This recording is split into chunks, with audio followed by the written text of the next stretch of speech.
long-haired weirdos, short-haired weirdos, vandals, hooligans. The government, hug the government, love the government, hug the government, love the government. Welcome to The Politics Guys, a place for bipartisan, rational, and civil debate on American politics and policy. I'm Michael Baranowski, a political scientist at Northern Kentucky University. My guest today is political scientist Matt Grossmann, director of Michigan State University's Institute for Public Policy and Social Research. He also has this great Twitter feed. I love it. It's just full of interesting, relevant, and most importantly, I think, really substantive things about politics and policy research. It's one of the first feeds that I check every day. And so if you're at all interested in public policy, definitely follow Matt on Twitter. And today, Matt and I are going to be talking about his book, Artists of the Possible, Governing Networks and American Policy Change Since 1945. Matt Grossmann, welcome to the show. Good to be with you. So now, Artists of the Possible is essentially about how American public policy happens. And of course, a lot of people have theories about this, and I've taught plenty of the theories over the years. But what I think makes your book especially valuable is you go well beyond theory. I mean, you actually take a look at what's really a staggering amount of policy history, 790 specific policy enactments and over 1,300 actors that have significant involvement in those policies. So, I mean, that's just, it's overwhelming for me just to think about that amount of research. But I was hoping that to start, you could talk a little bit about kind of what you looked at, the types of policies, as well as that time period that you examined. Sure. So I looked across all domestic policy areas, so from energy to health to education to everything. And what I did was rely on policy area histories that had been written by other scholars and observers in each of these individual issue areas, and tried to find every policy enactment that they thought was a significant change across whatever scope they looked at. And I included anything from 1945 to 2004. And so that list includes all the well-known policy areas like the Civil Rights Act and the Clean Air Act, but it also includes quite a few others that maybe didn't get as much attention at the time, but were considered influential policies. And it also includes some executive and court actions that were also considered policy changes on par with legislation by the policy historians. Now, when you talk about significant policy enactments, I guess that by necessity, that's something of a subjective judgment, right? There's not really kind of a bright line sort of designation between significant and more kind of a trivial policy. It's not completely a bright line, but we did code the policies on a sort of a 3-point scale of small, medium, and large to be easy. And there was quite a bit of agreement across the authors on sort of which ones were the biggest and which ones were the smallest. Right. And you mentioned specifically that you focus on domestic policy, and I'm assuming that there was a pretty good reason for not including things like trade and defense policy and those sort of things. Can you talk a little bit about why you didn't include that also in your analysis? Well, it's mainly a distinction based on what scholarship was available. Foreign policy is usually studied in the international relations subfield, and the policy histories that cover it are usually more international in scope or less focused on the domestic politics surrounding the foreign policy enactments. But we did look at foreign influence on domestic policy, and there were a decent number of instances where factors outside of the United States were deemed influential in domestic policy. Right. And you mentioned you started in 1945. Was there anything particular about 1945 that you chose? I mean, or as your starting point, or why that period, I guess? Well, of course, it's the post World War II era, but it also sort of coincides when most of the policy histories that are out there Right. started tracking things, and it also is kind of the beginning of the era of separate issue areas. A lot of the histories that track, say, the New Deal or before, tend to just be about everything at once, whereas you start to get this literature that looks more in depth at, say, energy policy or health policy over an extended period, starting in 1945. And I think part of that reflects that there really were these separate communities of actors involved in each of these policy areas. And so then, did the research available also kind of become more? I don't want to maybe use the word professionalized, but kind of more sort of, I guess, social scientifically rigorous at that point as opposed to previous areas, would you think? Well, I think historians find it easier to research more recent events, Sure. often, although usually not kind of the ones that just happened. So there was kind of a stopping point on the other side where there really wasn't much analysis of things at the time I was writing of things in the Obama administration or the Bush administration. So kind of cut it off at some point. But when you get about 10 or 15 years, then you start to get comprehensive histories about what happened and why. And so, can you talk a little bit about how you took all of those policy histories, and there was just a ton of material. How do you go about sort of synthesizing, finding patterns in all of that? I mean, obviously that's a pretty big question. Maybe you can just kind of give the overview of that. Well, the big move was to accept the historian's judgments. So I didn't individually fact check what everyone said or try to evaluate every explanation that historians gave. I sort of tracked it. I did compare them against each other. I did look to see if it mattered what kind of author I was reading or when they were writing. But mostly I took their word for what policies were important, who was involved in passing them, what environmental factors mattered. And then, where possible, I tried to compare the record from those policy historians with kind of independent evidence, things like public opinion or party change, to see if it could predict their assessments of important policies. So I guess between kind of letting the peer review process do its job and also sort of inter-rater reliability, I guess you could say that you could actually come up with a pretty consistent list of things. Then is what you're saying. Yeah, it was a fairly consistent list, although there are some differences in the kinds of policies that were mentioned by more of the policy historians, and I was able to look at that. It tends to be just the bigger and more salient policies. Like I said, it seems like it must have been a daunting project to undertake. But before we get to your findings, I wanted to talk a little bit about some of the main theories of how policy change happens. And of course, in your book, you lay things out by explaining what these theories are before you kind of come to your own conclusions based on all of this research. And the first of these theories is agenda setting theory.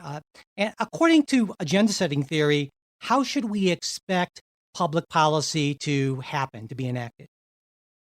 Well, the ideal type, I think, would be that public and policymaker attention are focused on a particular problem in need of a solution, usually because of some kind of either focusing event like an oil spill or upsurge in media attention, something that gets us all kind of focused on the same issue area at the same time, and that's kind of the first step to policymaking.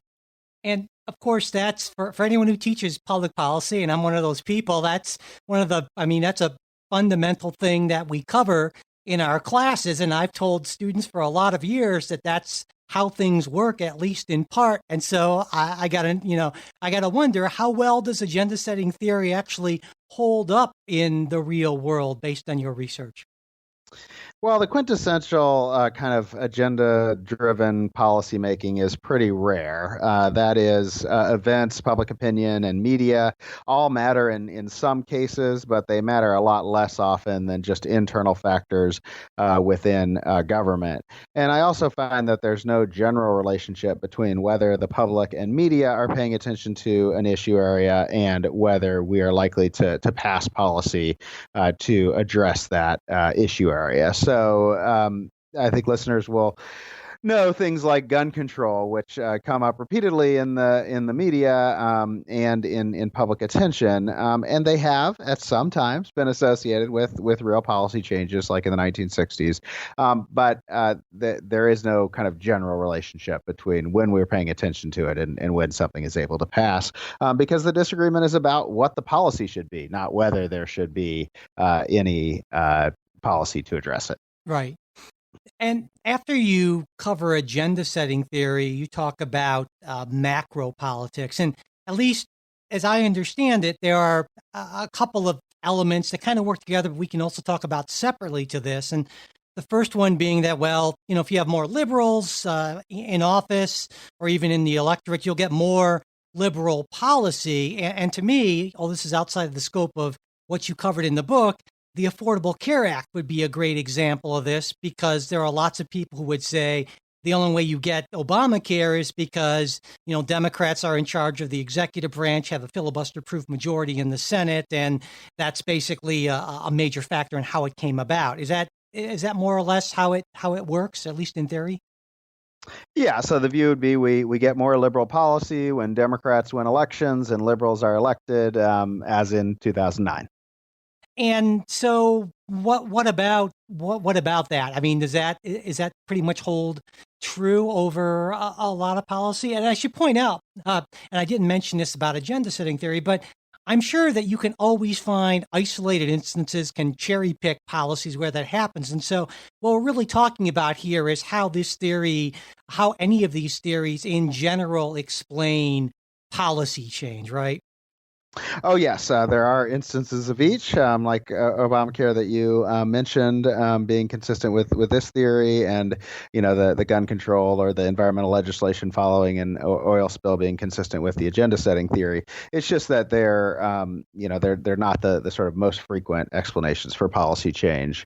Right. In terms of this theory, there is a relationship, but it's nowhere near as strong as people think, and it's sort of completely overwhelmed by a major period effect that I find from 1961 to 1976, where we had lots of liberal policy regardless of public opinion or the party of the president. So if you needed sort of one variable to define whether we were passing a lot of liberal policy during this period, the best one would just be, was it in the 60s and early 70s, yeah. Rather than how much power did Democrats have. So of course Democrats did have a lot of power in Congress during that period, so I don't want to say that it was unimportant, but that's just more important than the sort of ebbs and flows of Democratic gains. Because I mean, to me, and I think probably to a lot of people on the left, that is sort of almost a baseline or an expectation of how the process should work. And I look to, the long Great Society period, or even before that, the FDR administrations as sort of, well, this is what we should expect. And anything that's not like this is sort of a deviation from that norm of good policy and good government. But that's really kind of more the exception than the rule, right? It certainly is the exception, and it's kind of consistent with a lot of that. We have this problem pretty regularly in political science, where we assume that something that when we started paying a lot of attention to the data in the 60s or so was the norm, when it really could have been an outlier. And kind of along with that, again with macro politics, is that the idea that public opinion, at least to a certain extent, should drive policy. And that to me is more. It kind of goes right to the heart of what we think of in terms of what we expect in terms of democratic outcomes. If a lot of people are sort of for something, we should expect it to happen. But in reality, it doesn't really quite work out that way, right? Yeah, at the federal level over this period, I don't find much of a relationship, especially after accounting for that strong period effect during the 60s and early 70s. In fact, the more common pattern is actually the opposite, that public opinion moves against the direction of policy. So it's actually more common that when we pass policy, the public moves in the other direction, like moving conservative under Obama and moving liberal under Trump, what we call that thermostatic public opinion. So the public reacting to policy is actually more common than the policy reacting to the public. But I should say that there are some findings of public influence. For example, I'm now looking at the state level where there's a more consistent relationship between public opinion and policy in the states at least recently. So don't want to say that this never matters, but over this period, it wasn't the most important thing driving policy change. Do you think maybe that happens more at the state level, and when we get down to lower levels, maybe even more because you have an electorate that's sort of more similar, and when you have less diversity, you're going to have more of a likelihood of that happening? It could be. I think the particular pattern in the states, though, was just that we had some kind of misaligned states between politics and policy, and they sort of became aligned, such that you sort of have liberals and Democrats in states that are more liberal and have more liberal policy now than in the past. Well, I'm going to try to find a way to kind of bring the public influence in here, maybe. But what about this idea that, okay, so the public doesn't influence policy directly, but it can have sort of an indirect limiting effect? Because if I'm a member of Congress and I think, well, there's no way my constituents will go for this, so it won't even reach the agenda. And I know that might be, in a sense, impossible to test because I'm basically talking about policy that we don't see considered. But what do you think about that as at least a mechanism for some public role in this? Well, it could be, but I actually think the more important factor is just that there's just a lot of stuff considered in Congress and the executive branch that doesn't really reach public salience, Right. that doesn't, that just doesn't seem to stimulate much public interest. But I do think that the kind of overall policy that we get is in some ways responsive to public opinion. So in my later work, for example, I find that American public opinion is consistently conservative in kind of general values, but liberal in Right. specific policies, which is kind of a long-running finding, and that is consistent with the kinds of policy we get. So we tend to solve problems brought up by liberals, but we do it more through conservative means than other countries. So we use more markets, more federalism, more contractors. We use the tax code over spending, and all of those are in some ways kind of responsive to the symbolically conservative American electorate. Right. And now you also talk about issue typology theories, which essentially say that kind of if you know what type of policy we're talking about, you can make some reasonable predictions about whether it can happen or not. And of course, there are a lot of ways you can typologize policies, but one that I'd like to talk about a little bit, and in part because, again, I use it in class all the time, is that fourfold typology where you look at how concentrated or diffuse the costs and the benefits are. And basically, what I always tell students is, well, when you have a policy that has concentrated costs and diffuse benefits, there's a good chance it's not going to happen. But if you can spread those costs out and concentrate those benefits, then you're going to have a group of people pushing for it and a lot of other people who don't care. So enactment's going to be a lot more likely. And it certainly seems reasonable. And I'm wondering if that one holds up very well. Well, I think these can be useful in analyzing particular policy debates, but they're not useful in thinking about kind of overall issue area differences, like distinguishing between health or agriculture as a policy area. It just sort of doesn't line up consistently enough to be a good guide to that. The other kind of relevant finding, I think, is that lots of policies tend to be about concentrated benefits Yeah, and costs. So sure. you just see a lot more interest group politics than those other kinds of forms. And even when you get something like that might have diffuse costs or benefits, it tends to be fought over in Congress and the executive branch as a thousand little battles Yeah. over pieces of it, which still have concentrated benefits and costs. So I think it's kind of a useful way to potentially think about it, but it doesn't line up with kind of issue area differences, and I think we underestimate how much of policymaking is just this kind of insider game about specific entities that are Yeah. going to gain or lose. Yeah, I wonder if in a way that's almost such a kind of a generalized truism that it doesn't really help us a whole lot when we get into specific things, essentially. Yeah, I mean, I think it's could be useful in the previous point you were making about thinking about kind of why we never get to have certain Yeah. kinds of policy debates, why certain things are kind of left off the agenda is kind of to get them anywhere close to passage. They tend to end up being pretty complicated and pretty responsive to lots of different particularities and interests. Yeah. And then the final theory that you talk about are, well, or kind of, they're all sort of groupings of theories with various, specific models. But this actor success theory, that idea that we get policy because at certain times we have these very skilled, influential, charismatic leaders. And of course, here, I naturally think of people like, liberal icons like LBJ and FDR. And I guess conservatives might think about Ronald Reagan, right? That they just kind of push these things through essentially. And do you think we overestimate the importance of these specific individuals? And usually they seem to be presidents, certainly. Or is there kind of something to this theory? Well, I don't think we overestimate the influence of the president necessarily. The president is the single most commonly influential factor mentioned in policy histories. It's a large portion of the sort of credited individuals are presidents at the time, and some presidents even get credit for policies that pass after they leave office. I also make an argument that having four consecutive presidents from Kennedy to Ford that all had extensive congressional experience may have mattered to that period in the 1960s and 1970s.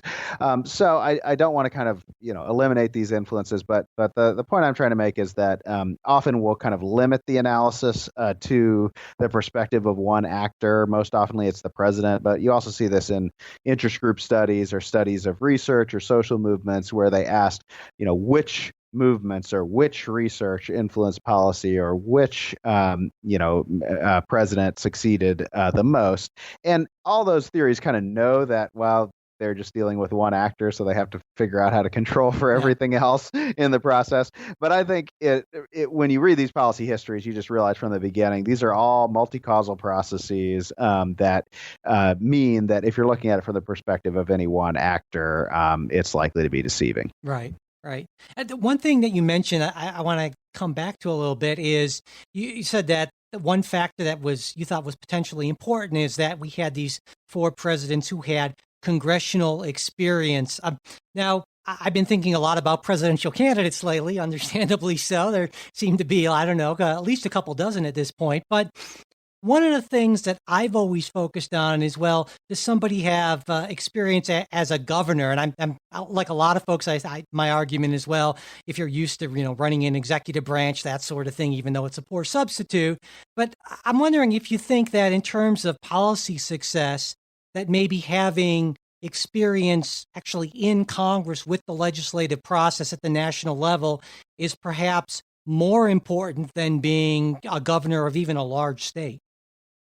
Well, I don't want to evaluate it as kind of a performance metric because it could be that, the governors are better administrators. But Sure. yes, in terms of passing policy through Congress, I think it does help. And I think in particular, what happened in the spirit of the 1960s and 70s is that, it really was this insider process where everyone knew each other and they knew each other for a long time. And the presidents came into office with already strong ties with key members of Congress and interest groups that were active at the time, and so it just wasn't as hard to kind of build coalitions from scratch. Then you get Jimmy Carter in 1976, who was who had experience, but not experience dealing with Congress and not ties to these kind of national interest groups and members of Congress, and I think that really showed in his ability to get things through Congress. And most of the presidents since then have not had a lot of congressional experience, the exceptions being H.W. and Obama. Yeah. And so I guess it's not enough to just have a really good congressional liaison or anything like that. It's that the president himself who actually needs that sort of understanding and have developed those networks essentially over time. Yeah, and this sometimes gets oversold as, Obama didn't have or Trump didn't have the members of Congress over for dinner enough or things like that. But, that in some ways that is cheapening the process of the development of those ties. And obviously, if we're thinking about somebody like Lyndon Johnson, these are extremely long ties where we're regularly trying to make agreements with people who disagree with us or who care about different things. And so he had kind of established the credibility and the skills to do that. Right. And so it's not really personal friendships. It's more like understanding pressure points and leverage and things like that with individual members of Congress or people who are in those influential positions. Yeah, of course, Johnson is most famous for vote counting ability. Yeah. And so, that's a very particularized legislative skill. Yeah, absolutely. So once you discussed the problems with all of these theories and kind of as a general rule, we can say that none of them do a particularly good job of explaining policy change kind of at that highest level. Then you talk about sort of your own theory of policymaking. And there are a number of things about that I think are really interesting. One of them is your conclusion that the clearest characteristic of policy is what you call pervasive status quo bias. So can you talk a little bit about what you mean by that and what accounts for it? It just means if you want to bet well in Washington, you should bet on nothing happening. It's always easier to block things than pass things. That is due to some sort of classic problems of people being invested in the current system, but it's also due to the many blocks put into our institutions to make it hard to pass policy, and those are effective at doing so. Right. And some people would actually say, especially on the right, I would imagine, would say, well, that's not a bug, that's a feature. Absolutely, and there is a reason for that. The most of the time when we pass policy, it tends to expand the scope of government responsibility, and so it's sort of natural that conservatives, while they may complain that they're not getting their policies through, they're more happy with less happening than liberals are. Yeah, and so that gets to your point, their conclusion that this status quo bias is what you call ideologically asymmetric, that it favors the left on a regular basis, right? Well, I mean, you could. It depends. It depends how you interpret it. Both sides are right. The status quo bias regularly stops liberals from passing new things that they want to pass. On the other hand, when things do pass, they tend to be liberal. So the norm is kind of for incremental liberal advancement over time, and that is really quite true across the world. It's especially hard to take away prior legislative benefits in any political system. It's in some sense a broader pattern, but it was sort of especially true of this state building that we have been doing in America since the 60s. Right, since every policy creates a constituency, as the saying has it makes it a lot tougher. And so basically, while it's difficult to get that sucker in the door, if you can actually get it passed, then when government does stuff, it tends to, well, of course, increase the size of government, which liberals tend to like and conservatives don't. I guess really the only real exceptions of that would be kind of deregulatory policies and tax cuts and things like that. Yeah, I mean there are conservative policies that do pass. They're actually less common in the administration, according to my data, than in Congress. So it's sort of not the case that you usually get deregulation in the administration. But of course, you can get conservative policies everywhere. They're just less common than liberal policies. So then, and I'm sure some of the conservative listeners will take away from this, we'll see the system essentially is stacked against us, basically. Absolutely, and I think there's a reason that you see more proposals for making it easier to pass things by liberals, and you sort of see more complaints about stasis and polarization on the left. It's because they win more from a system where it's easier to pass things. Yeah, definitely. Now, you also talk a lot about the insularity of policy, and I was hoping you could talk about two things, really, the kind of explaining what you mean by policy is insular for the most part, and also whether or not you think that's a significant problem. Well, it means that the factors that matter most for policymaking are usually kind of internal to government institutions. They're about specific people and organizations reaching agreement on policy details. We mostly notice policy when it's kind of high salience and in the media, but the policy change that does get done tends to not always be publicly salient and to be due to kind of negotiations among policymakers and relevant groups rather than kind of these public partisan fights. And part of the sort of corollary of that is if it kind of becomes this big politicized public fight, that's often a sign that it's not going to pass. Right. Yeah. And that, not always, but that can be a good sign that it's going nowhere. Whereas if it's kind of being going on behind the scenes, technical, requires deal making, doesn't have clear sides, then you might be more likely to see actual policy change happening. In terms of the normative effect of that, I do think in some sense it's anti-democratic to say that things that get done tend to be those that kind of are behind the scenes are mostly among the interested parties. On the other hand, the system was set up to try to force deal making among various interests, and it does do that. I mean, and of course when we hear anti-democratic, it sounds almost to everyone like a pejorative. And I think you can make the case, right, that the public actually is not in a very good position for the most part to make some of these judgments, especially about more technical sort of things, whether it's I think about the tax code or regulation of financial institutions or something like that, and that's actually again not a bug but a positive feature of our policy system, the insularity that's built into it in a way. That certainly is an argument that's commonly made. I do think that one of my findings is kind of hard to reconcile with that, which is that policymakers aren't even responsive to the issue areas where the public wants them to address it. So I think it'd be one thing if the public determined kind of what problems to solve and the technocrats determined how to solve them, but that isn't really what we see either. The technocrats are responding to their own motivations rather than those of the public. Gotcha. So you talk also kind of, this is, I think, gets to the heart of your theory of policymaking, is something you call the institutionalized policy entrepreneur. And can you explain what that is and how you sort of see the role of this institutionalized policy entrepreneur in driving policy change when it does happen? So I took this concept of a policy entrepreneur, which is someone who works for a long time to get a policy designed and then also to build the political coalition to pass it.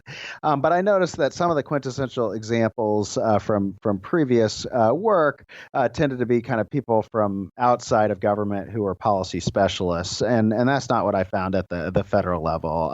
It tends to be generalists and definitely not outsiders. It tends tends to be very long-serving politicians or interest group leaders who are often serial policy entrepreneurs, people like Ted Kennedy, who are regularly interested in the details of policy and in knowing the political coalitions possible to get that done. And I did notice an attitude that is not very common anymore, which is the policy entrepreneurs these institutionalized policy entrepreneurs tend to look out and they say, of the things that have a chance to pass, which one do I like? Mm-hmm. Right. And they work on those. And we're much more likely now to say, how can I get the things that I most want to pass? And that tends not to be an attitude that is associated with success quite as often. In mentioning that, you talk at one point in the book, and I forget where, but about you kind of posed the question: who are the modern versions of these kind of older school policy entrepreneurs? And you mentioned, I think, Chuck Schumer and Mitch McConnell as, I'm not saying that they are, but can they sort of rise to this occasion? And I got to say, I certainly wouldn't think of those two names, obviously, but is there, in looking out at Congress, I mean, is there anyone you see who kind of fits that mold of kind of a Ted Kennedy or some of those other folks who you could reasonably classify as a policy entrepreneur? Well, of course, we're having this debate in the presidential campaign season, and it is sort of a debate ongoing. And I think there's cases you can build. For example, Amy Klobuchar came out as being by the classic legislative effectiveness measures the most effective senator. Joe Biden, of course, was involved in three very different budget deals with Mitch McConnell and the Obama administration. So. It's not there. There's nobody of the same type that I found historically, but I think there are cases to be made that some people tend to have that kind of attitude more than others. Yeah.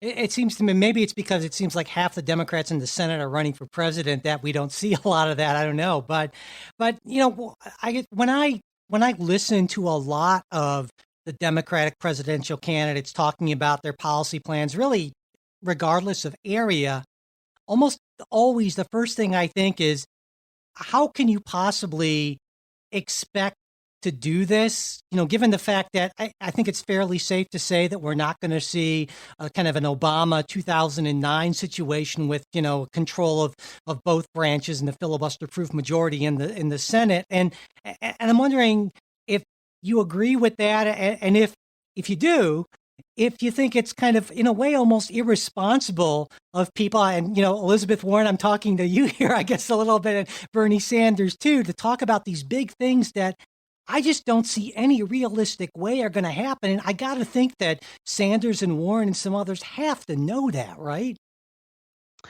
I think they do. I think there's quite a lot of pie in the sky plans that would have trouble, if not be impossible, to pass on the campaign trail. But I would also look at the actual sort of top 10 bills in the House, for example. 5 of them are going to pass right away, with universal Democratic support, and none of them seem like they might not ever pass the Senate under a Democratic president. Right. So I think there are, there are proposals out there that have some chance of passing. I do think that there's also an argument that you should just say what policy you favor in the primary, and that that sure. people will notice that things get whittled down, but you should at least sort of say what you believe is optimal policy. Yeah, was it the Cuomo quote about you govern in you campaign in poetry and govern in prose, or something along those lines? Yes. I think.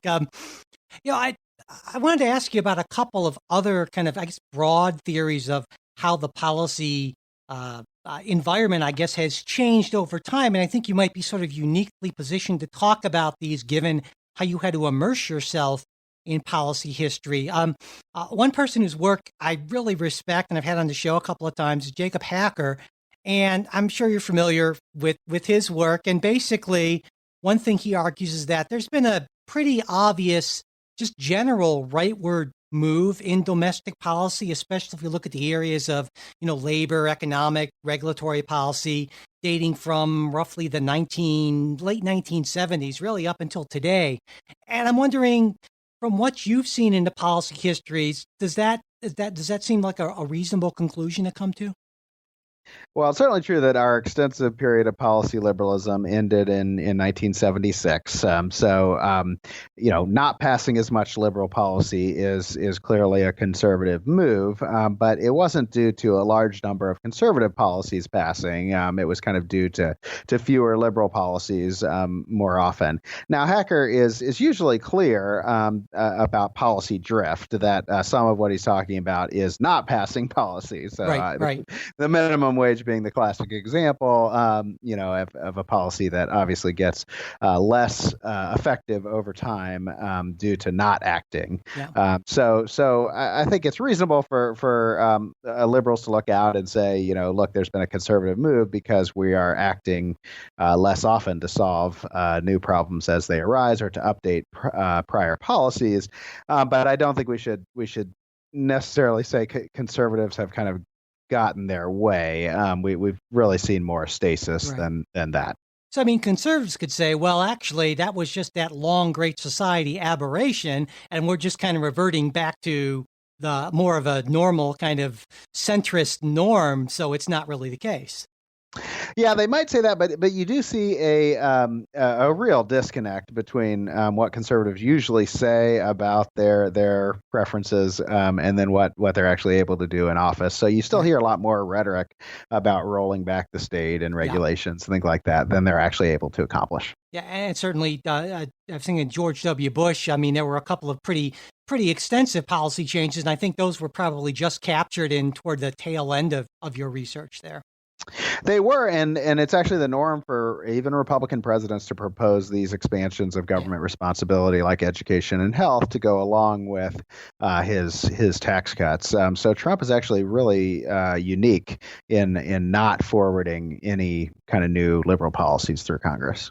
I guess because people like stuff and they prefer not to pay for it, essentially, which is, again, talk about truisms. But another kind of broader theory about how American politics, especially in the policy arena, has changed that I've talked about a number of times on the show has to do with Norm Ornstein, who I've had on a few times. And his argument, it seems to me, is that starting in the mid-'90s, we see the rise of Gingrich and the Republican Party transforming into what he and Tom Mann call insurgent outliers, and basically that the entire field moved to the right because the Republicans moved further right on policy than Democrats moved to the left. And I'm wondering if that's more of a rhetorical move, or we actually see that reflected in policy. What do you think? Well, so for starters, Newt came to Congress in 1978, and it perfectly aligns with the Republican Party's steady move rightward by our basic measures of congressional voting.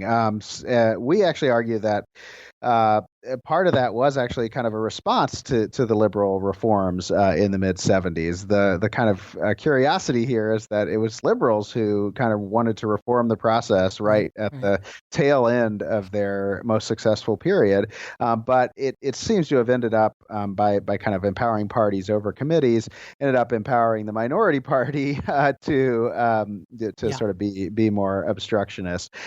In terms of how we should consider that move right, it's absolutely the case that by congressional voting models, the Republican Party has moved further rightward, then the Democratic Party has moved leftward, and the Democratic Party's move is mostly a regional end to Southern conservatives rather than moved by everyone. But I do think that those votes are mostly about whether we should expand the scope of government. So you still have to keep in mind that from Republicans' perspective, they would say, well, if we're only trying to repeal half the Affordable Care Act, then we're not as far right as we were before the Affordable Care Act. Right. So by some standards, that that is true. Liberals still prefer half to none, but by historical standards, it's quite a move to now want to take away a legislative benefit several years after it was legislated. So it really does represent a rightward move by Republicans. Yeah. Well, I wanted to ask you about not just the Affordable Care Act, but it seems to me that at least in the last few years, when I think about significant policy changes, there are really three that stand head and shoulders above all the others. And that's, of course, the Affordable Care Act, the Dodd-Frank financial reform, and most recently, the Republican tax cuts. And I'm wondering, are you able to sort of look at those through the lens of the policy entrepreneur theory and kind of identify, which kind of entrepreneurs drove each of those? Well, first, I'd say historians are likely to recognize a lot more major policy changes, Sure. and we tend to notice the ones that are kind of the most partisan at the time. Right. And so, just to mention two others, there was a massive student loan reform that was passed at the very same time as the Affordable Care Act that got less attention but had huge effects. And we just passed a bipartisan criminal justice reform bill that will be seen as a major turn in criminal justice policy. So I think part of the problem is we kind of notice these big partisan fights, but even very recent data shows that there's been no increase in parties' ability to pass their agenda, and that most laws still pass with bipartisan majorities. We just kind of hear about them less often. Yeah, in terms of the procedures that brought them about, I think the ACA is going to be one of those, like the Civil Rights Act, where almost every factor that is on my list will be mentioned by some policy historians, because obviously it was this very, very close set of votes, a lot of historical contingencies. But I think importantly for our current discussions, it certainly is an example of the Obama administration trying to work with all of the potential objectors in the interest group community and among legislators to try to find some kind of internal politics solution. On the other hand, it was also a very public debate, obviously, that was discussed in the campaigns as well. Yeah. Now I've been thinking a lot, just because I'm one of those sort of frustrated liberals, I guess, who would like to see more policy change, and maybe it's probably my background as an institutionalist. So when I think about problems with getting policy through, I think about institutional structure a lot, and more specifically, I've been thinking about, well, what sort of things could we possibly do without actually having to amend the Constitution, which is, essentially impossible these days. And there are a number of kind of ideas I keep on coming back to. And the simplest, I think, would be ending the Senate filibuster. And I'm wondering, do you think that would have an appreciable effect on policymaking? I think that it would, but I also think that we tend to overemphasize or overestimate the effects of reforms, especially on passing more policy. We tend to get these kind of deluges of policy more after kind of big electoral changes than after big institutional changes. And I think part of the problem is that we look out and we see a whole bunch of messaging bills right now that are passing, and we assume all of those would become laws if we could just get over this filibuster. But as we saw, for example, with the repeal of the ACA, even if members of Congress had voted for something for 50 times, that doesn't mean that they were actually willing to kind of carry it out when it actually was likely to become law. Something that's a little more strategically done, certainly. But I guess in one area, though, and this is maybe a little bit off, but certainly we see the effect of removing the filibuster for all judicial nominees and how President Trump's been able to, with McConnell's help, push through an awful lot of nominees very quickly, and that would obviously indirectly affect policy in a pretty big way. Yes. On the other hand, most judicial nominees used to go through without much trouble, and so in some ways, the barrier that was removed was really only in effect for a short amount of time. Right. Not too long ago, I was listening to an interview with Pete Buttigieg, who's one of my early favorites. I don't know. I like him a lot, but I guess I'm just on that bandwagon right now. But one of the things he was arguing is that Republicans know that their policies can't win in what you might say is a fair fight. And so basically what they're trying to do is to stack the deck by, gerrymandering and working to suppress the vote, basically.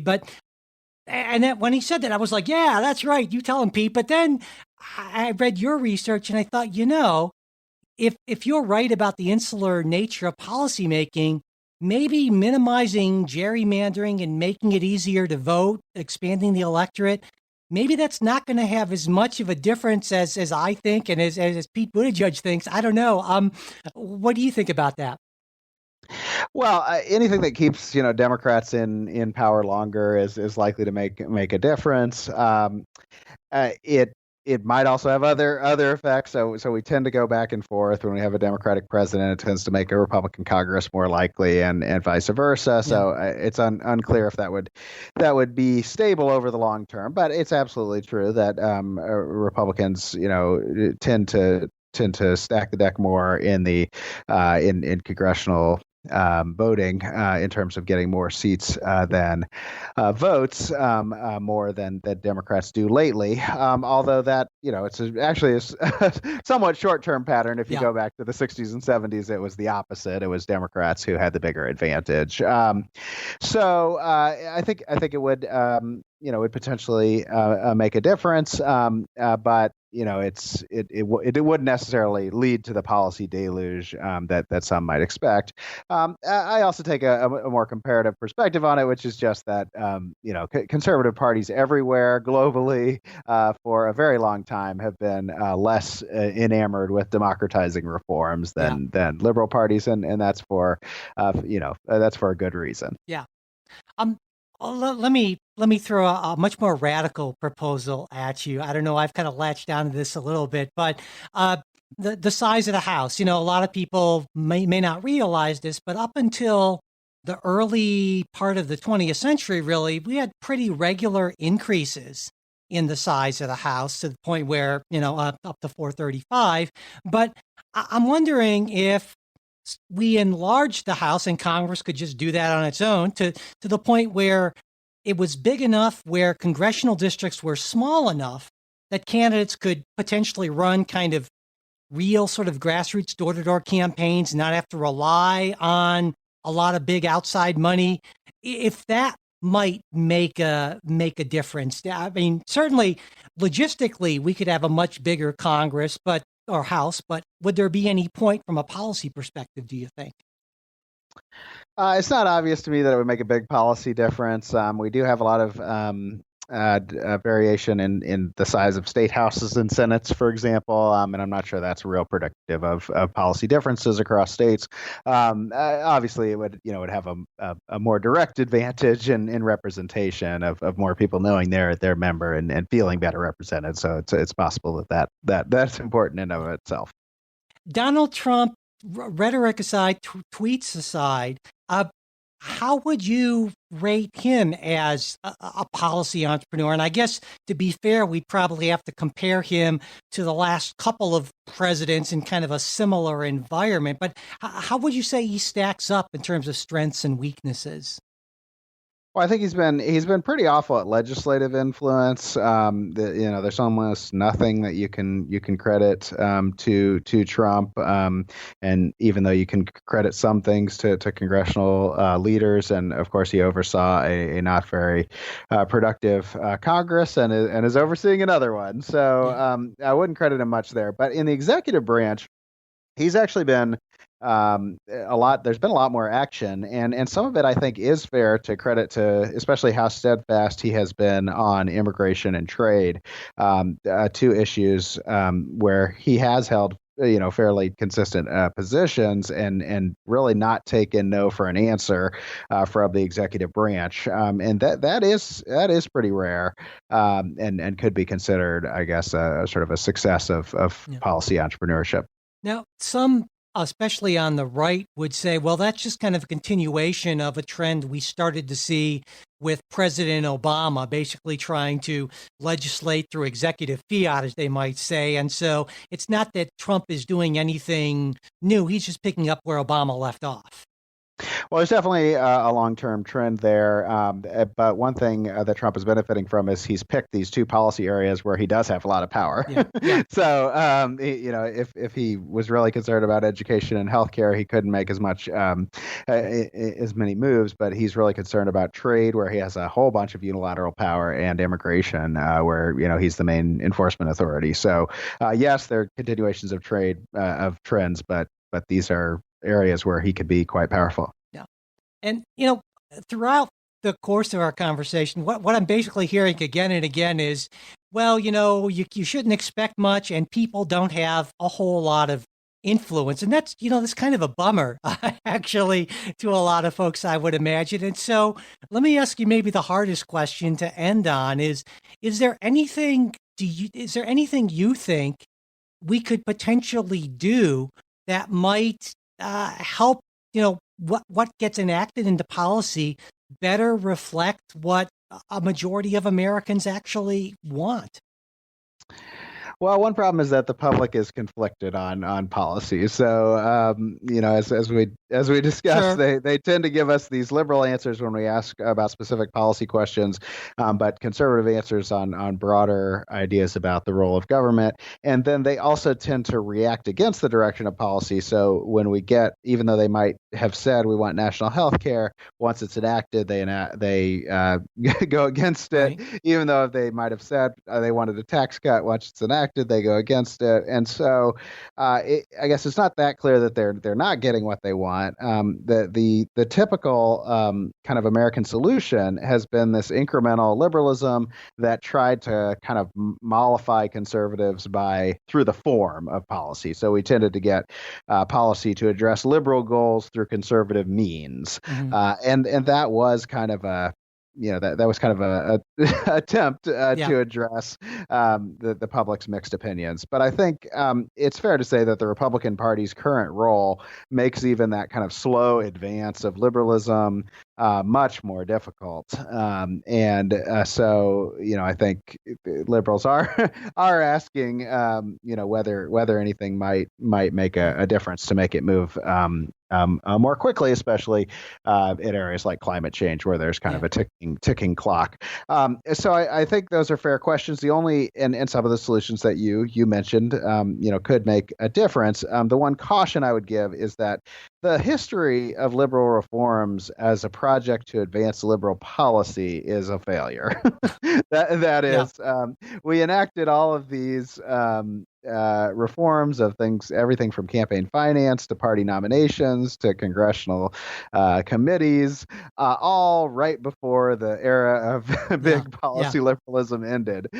So while that's not entirely causal, I think it should be a cautionary note that reforms are necessarily the way to advance policy liberalism. So on one hand, I guess the negative view, at least again, coming at this from the left, is that, well, maybe we shouldn't tinker with the system because we're going to end up perhaps certainly with some unintended consequences and not with success that we would hope for, at least based on past history. But the positive, or at least if you're a conservative, the negative is it does seem like in the larger, longer sweep of policy history that we're getting more liberal, more progressive over time, just maybe not quick enough for a lot of folks on the left. Yeah, and so both sides have sort of a complaint that has some basis in reality. Democrats can complain that we're really not doing much, and despite rising problems and policies from the past that need to be updated, and Republicans can complain that they never sort of seem to win this overall battle about the size and role of government. Well, yeah, I about that, I think of that. I think it was an old motto for National Review. Maybe they stand athwart history yelling stop. And I guess in the end, maybe that would be kind of a dispiriting sort of position for real conservatives to be in, because it seems like ultimately, based on what we know, they're just kind of fighting a losing battle, essentially. Yeah, and I think actually this is actually fairly well known and remarked upon in conservative circles, Yeah. and also applies to social issues. So sometimes we think about this as a size of government indicator, but over the long term, there's certainly been a shift leftward on social issues, with abortion being the primary exception that's sort of led to stasis.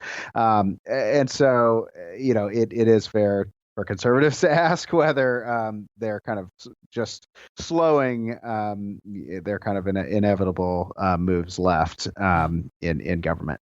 All right. Well, on that sort of hopeful note for liberals and depressing note for conservatives, I guess we'll wrap things up. Matt Grossmann, thank you so much. I've really enjoyed talking with you today. Thank you. That's it for this episode. Thanks for listening. We hope you liked what you heard. Listener support is what keeps the show going, and we truly appreciate it. When you become a monthly sustaining supporter of the show on Patreon, you get not only our gratitude, but a supporters exclusive bonus episode each week. And supporters at various levels can get additional bonuses like Politics Guys gear and access to a special supporters-only Facebook group.